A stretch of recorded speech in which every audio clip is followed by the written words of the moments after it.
Olá pessoal, tudo bem? Semana passada nós deixamos Jacó no exato momento do seu casamento e por 7 longos anos ele trabalhou para o seu tio Labão em troca da mão da sua querida Raquel. O título da nossa mensagem de hoje é Encontrando o Passado. Infelizmente, Jacó descobriu que entre os seus parentes havia outro enganador além de ele mesmo. Nesse dia, em vez de se casar com Raquel, ele casou-se com sua irmã Lia.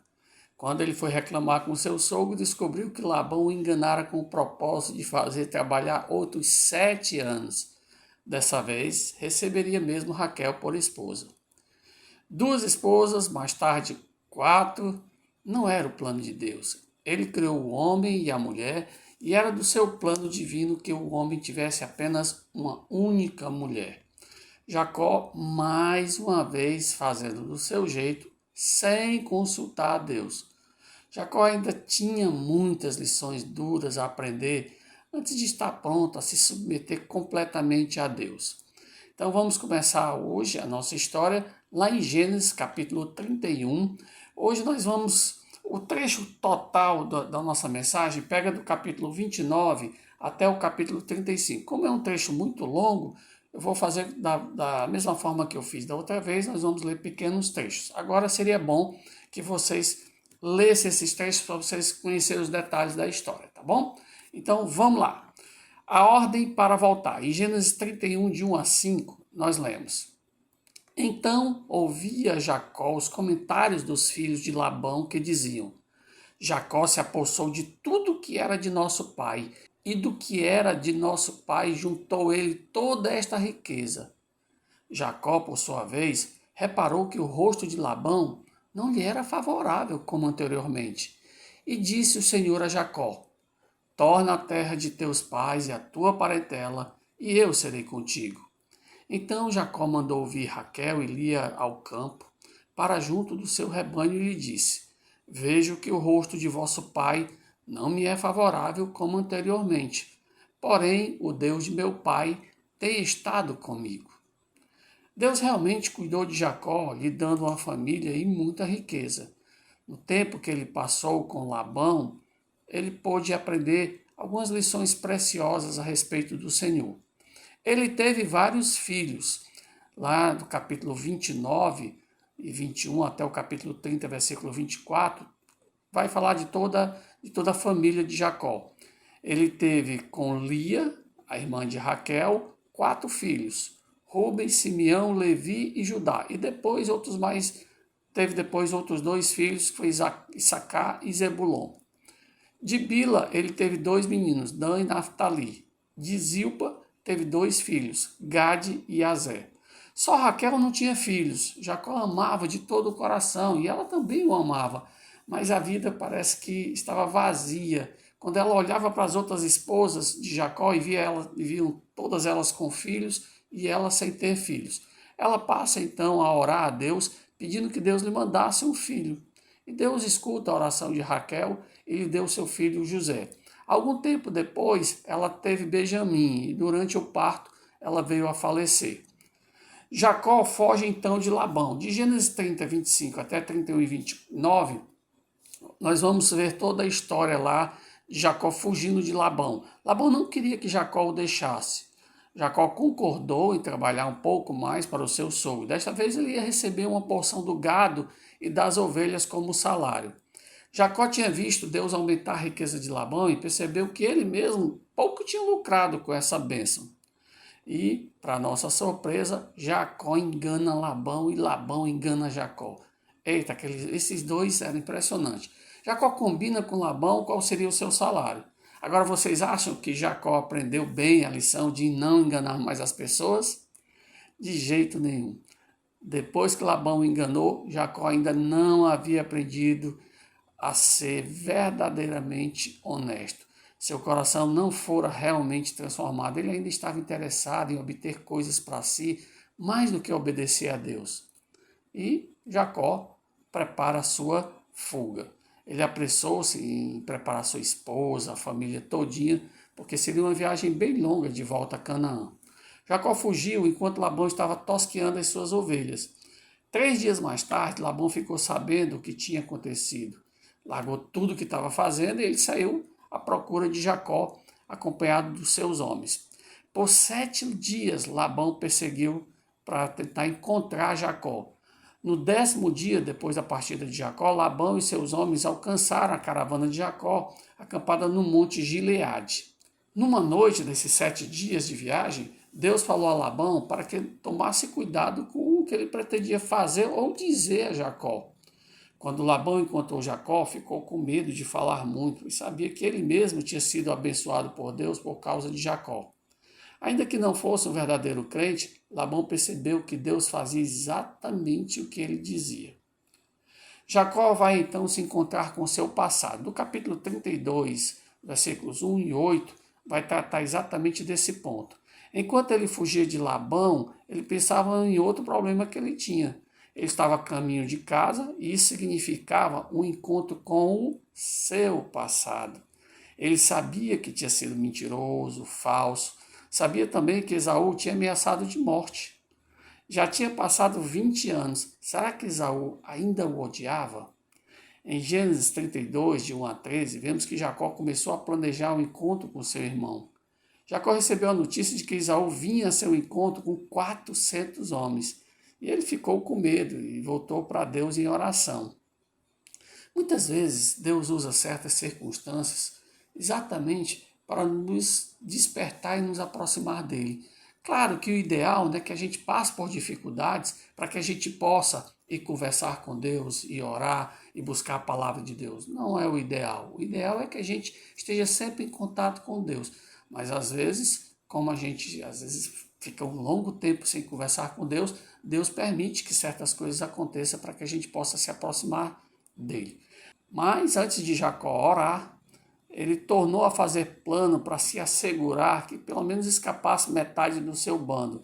Se vocês forem ver lá os detalhes, ele separou um bando para cá, outro para cá, porque ele pensou, se eu for atacado por esses 400 homens lá de Esaú, pelo menos sobra alguma coisa. Depois é que ele vai orar. Muitas pessoas agem dessa forma, procurando fazer as coisas por si mesmas, planejando suprir as suas necessidades, antes de perguntar ao Senhor o que ele deve fazer. Fazer planos não é errado. O erro é não consultar a Deus primeiro. Claro que Deus quer que nós façamos planos, Ele gosta das coisas de maneira organizada. Mas não seria bom perguntar antes para Deus, para que Deus possa orientar no seu plano? Jacó não fez assim. Mas, mesmo assim, Deus o abençoou. E temos agora um trecho bem importante na vida de Jacó, é quando Jacó luta com Deus. Nós vamos ler em Gênesis 32, do versículo 22 ao 31. Levantou-se naquela mesma noite, tomou suas 2 mulheres, suas 2 servas e seus 11 filhos. Até esse momento ainda não tinha nascido Benjamim. Benjamim vai nascer um pouquinho depois. E transpôs o val de Jaboque. Tomou-os, fez-os passar o ribeiro. Fez passar tudo o que lhe pertencia, ficando ele só. E lutava com ele um homem até o romper do dia. Vendo este que não podia com ele, tocou-lhe na articulação da coxa. Deslocou-se a junta da coxa de Jacó na luta com o homem. Disse este: deixa-me ir, pois já rompeu o dia. Respondeu Jacó: não te deixarei ir se me não abençoares. Perguntou-lhe, pois, como te chamas? Ele respondeu: Jacó. Então disse: já não te chamarás Jacó, e sim Israel, pois como príncipe lutaste com Deus e com os homens e prevaleceste. Tornou Jacó: dize, rogo-te, como te chamas? Respondeu ele: por que perguntas pelo meu nome? E o abençoou ali. Aquele lugar chamou Jacó Peniel, pois disse: vi a Deus face a face, e a minha vida foi salva. Nasceu-lhe o sol quando ele atravessava Peniel e manquejava de uma coxa. Esse trecho é bem interessante, merecia um estudo mais profundo, mas eu não quero fazer isso porque eu quero que a gente veja a vida de Jacó de uma forma mais panorâmica, tá bom? Vamos lá. Antes desse momento, Jacó vai se submeter finalmente ao Senhor. Lá em Gênesis 32, no versículo 9 ao 26, a gente vê uma oração belíssima de Jacó e logo em seguida encontramos ele preparando uma oferta para o seu irmão. Lembra, Esaú estava bem chateado com ele da última vez que eles se encontraram. E talvez ele tenha sido levado pelo Senhor a fazer essa oferta. Mas parece, talvez até mesmo que a ideia tenha sido até dele, porque a gente vai ver mais tarde que Deus opera no coração de Esaú, mesmo sem o presente da parte de Jacó. Aliás, Esaú não quis receber o presente de jeito nenhum, ele recebeu porque Jacó insistiu tanto que ele acabou recebendo. Aí em Gênesis 32, de 27 a 32, a gente vê a bênção de Jacó. Antes de ele se encontrar com Esaú durante a noite, Jacó se levantou, tomou as suas duas mulheres, as criadas e as filhos, e eles fez atravessar todos para o riacho Jaboque. Jacó ficou sozinho do outro lado. Ali ele lutou com o homem até o dia amanhecer. A Bíblia não dá detalhes sobre essa luta, mas quando o homem viu que não podia se soltar de Jacó, ele feriu-lhe a coxa. O homem disse: deixa-me ir, pois já rompeu o dia. Mas Jacó não queria deixá-lo partir e disse: não te deixarei ir, se não me abençoares. E o homem pergunta para Jacó: como te chamas? Quando Jacó respondeu o homem, ele disse: já não te chamarás Jacó, e sim Israel. O nome Israel significa príncipe com Deus. O nome Jacó, nós já vimos, é enganador. Jacó agora não será mais o enganador, e será agora o príncipe com Deus. O homem abençoou Jacó ali junto do riacho, e Jacó chamou o lugar de Peniel. Quem era o homem com quem Jacó lutou?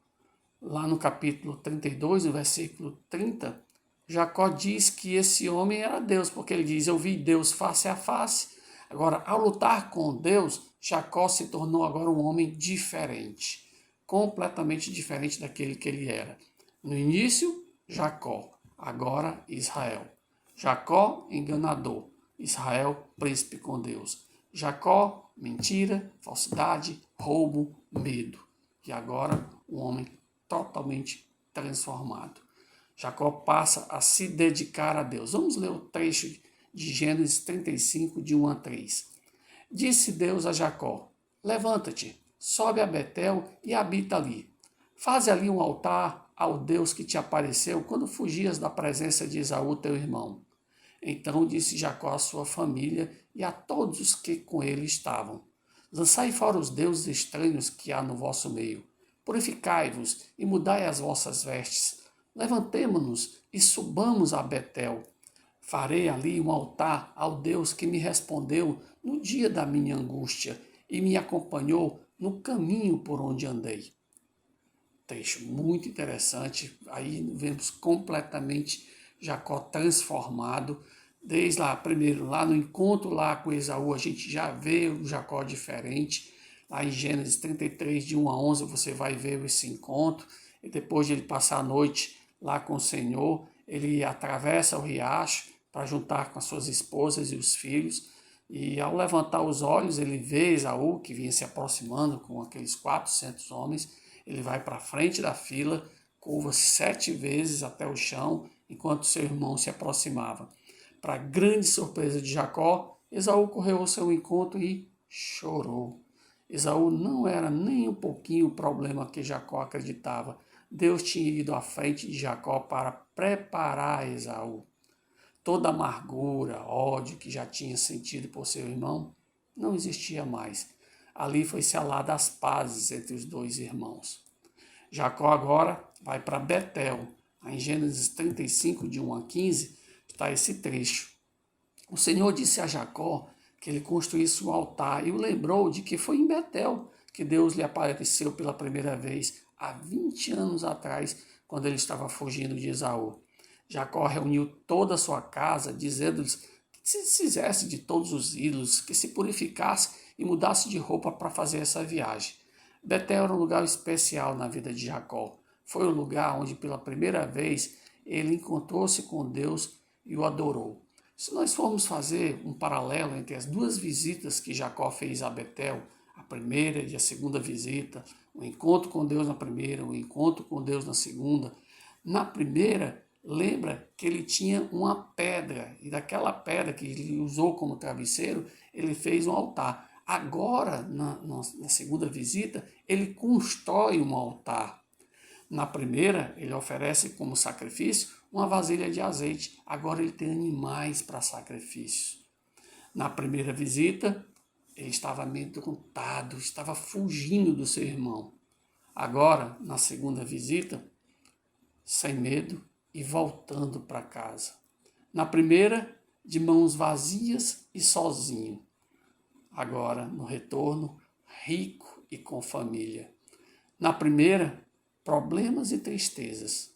Agora, na segunda, sem problemas e feliz. Na primeira, ele era jovem e forte.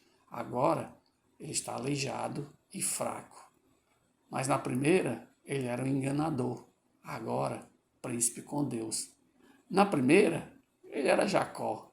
Mas agora, ele é Israel. Diante do altar cuidadosamente construído, Jacó podia agora adorar a Deus com o coração cheio de louvor e amor. Jacó era agora um homem transformado. Deus mudou o nome. Deus renovou suas promessas feitas antes a Abraão e a Isaac, de que ele e seus descendentes seriam a nação. Que história bacana. Há duas coisas principais que podemos aprender nesse trecho da vida de Jacó e, aliás, na vida de Jacó como um todo. Primeiro, quando desobedecemos, somos castigados. Todas as vezes que Jacó desobedeceu a Deus ou que ele não fez caso de Deus, ele foi castigado. Mas, por outro lado, Deus usa o castigo para nos levar ao lugar onde deixamos que ele dirija as nossas vidas. O castigo não é para revolta, o castigo não é para rebeldia. É triste sim ser castigado, mas o castigo tem um propósito. Deus direciona quando a gente é castigado, quando ele utiliza aquele momento de dor para nos direcionar para o caminho correto. Levou muitos anos para Jacó aprender isso. Quando ele finalmente fez, ele viveu uma vida em paz com Deus. Não espere o castigo de Deus para se aproximar dele. Busque o Senhor e abandone o pecado. Jacó se dedicou totalmente a Deus depois daquele encontro maravilhoso com ele. Eu queria perguntar para você, agora encerrando a nossa história de hoje. Você já fez um encontro com Deus? Você já teve aquele encontro especial com Deus, onde você se reconheceu que era pecador, que você necessitava dele? Faça isso. Peça perdão aos seus pecados. Tenha aquele encontro maravilhoso com Deus. Não espere o castigo de Deus para que você possa se aproximar dele. Busque ao Senhor e abandone o seu pecado. Tenha uma comunhão íntima com ele. Possa desfrutar de momentos gostosos, onde, através de oração, através de leitura da palavra de Deus, onde você pode aprender desse Deus, você pode beber dessa fonte inesgotável de pureza, de santidade, de amor, de compaixão, de uma vida totalmente diferente. Essa é a minha oração. Eu peço a Deus que Deus possa transformar você como ele transformou Jacó. Amém? Vamos orar? Santo Deus, Pai Todo-Poderoso, obrigado, ó Pai, pela vida de Jacó. Obrigado pela transformação daquele homem. E eu te peço que tu possas transformar as nossas crianças também. A cada pessoa que estiver assistindo essa pregação, quer seja uma criança, quer seja um adulto, que ela possa ser transformada por ti. Que ela possa se arrepender dos seus pecados e reconhecer nesse Deus maravilhoso uma fonte inesgotável de bênçãos. É o que eu te peço, no nome e por amor do Senhor Jesus Cristo. Amém. Ok, crianças, obrigado. Foi muito bom poder estudar a vida de Jacó com vocês. Espero que vocês tenham aprendido belas lições e até a próxima semana. Aqui embaixo tem a nossa provinha, tá bom? Tchau, até a próxima.